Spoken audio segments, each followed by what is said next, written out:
ಬಾಬಾ ಸಾಹೇಬ್ ಅಂಬೇಡ್ಕರ್ ಅವರು ನಿಮಗೆಲ್ಲ ಗೊತ್ತಿದೆ. ಈ ದೇಶಕ್ಕೆ ಸಂವಿಧಾನ ಇದೆಯಲ್ಲ, ನಮ್ಮ ಸಂವಿಧಾನ, ಅದರ ಶಿಲ್ಪಿ ಅವರು ಈ ದೇಶಕ್ಕೆ ಎಂತಹ ಸಂವಿಧಾನ ಬೇಕು ಅನ್ನೋದನ್ನು ಯೋಚನೆ ಮಾಡಿ ಬೇರೆ ಬೇರೆ ದೇಶಗಳ ಸಂವಿಧಾನವನ್ನು ಅಭ್ಯಾಸ ಮಾಡಿ ಈ ದೇಶಕ್ಕೆ ಅಗತ್ಯ ಇರತಕ್ಕಂಥ ಸಂವಿಧಾನವನ್ನು ಕೊಟ್ಟಿದ್ದಾರೆ.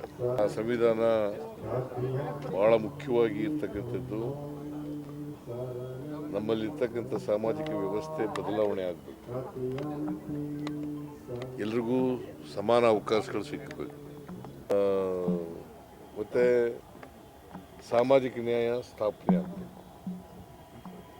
ಇದನ್ನು ಬಾಬಾ ಸಾಹೇಬ್ ಅಂಬೇಡ್ಕರ್ ಅವರು ಸಂವಿಧಾನದಲ್ಲಿ ಭಾಳ ಸ್ಪಷ್ಟವಾಗಿ ಹೇಳಿದ್ದಾರೆ. ಅದನ್ನು ನಾವು ಈಗ ಸಂವಿಧಾನ ಎಲ್ರಿಗೂ ಕೂಡ ಗೊತ್ತಾಗಬೇಕು ಅನ್ನೋ ಕಾರಣಕ್ಕೋಸ್ಕರ ಶಾಲಾ ಮಕ್ಕಳಿಗೆ ಮತ್ತು ಕಾಲೇಜು ವಿದ್ಯಾರ್ಥಿಗಳಿಗೆ ನಾವು ಅದನ್ನು ಸಂವಿಧಾನದ ಪೀಠಿಕೆಯನ್ನು ಬೋಧನೆ ಮಾಡ್ತಾ ಇದ್ದೀವಿ.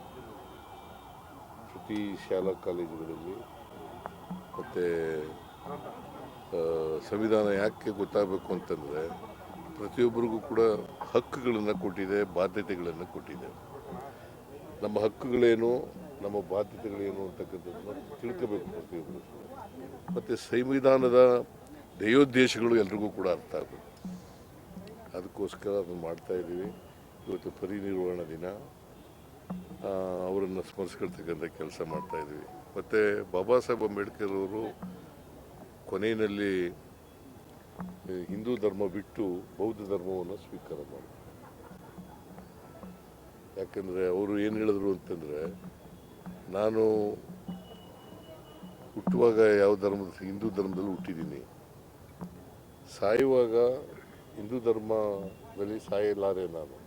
ಯಾಕಂದರೆ ಅದನ್ನು ಪ್ರಯತ್ನ ಪಟ್ಟೆ ಹಿಂದೂ ಧರ್ಮನ ಸುಧಾರಣೆ ಮಾಡಲಿಕ್ಕೋಸ್ಕರ.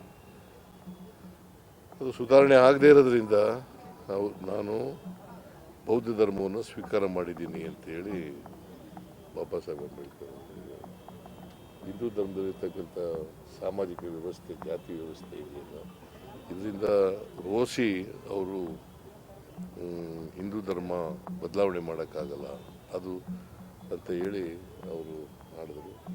ಸೊ ಅಂಥ ಒಬ್ಬ ಮಹಾನ್ ವ್ಯಕ್ತಿ, ದೇಶ ಕಂಡಂಥ ಒಬ್ಬ ಅಪರೂಪದ ನಾಯಕ, ಅವರನ್ನು ಸ್ಮರಿಸ್ಕೊಳ್ತಕ್ಕಂಥ ಕೆಲಸ ಮಾಡ್ತಾಯಿದ್ದೀವಿ.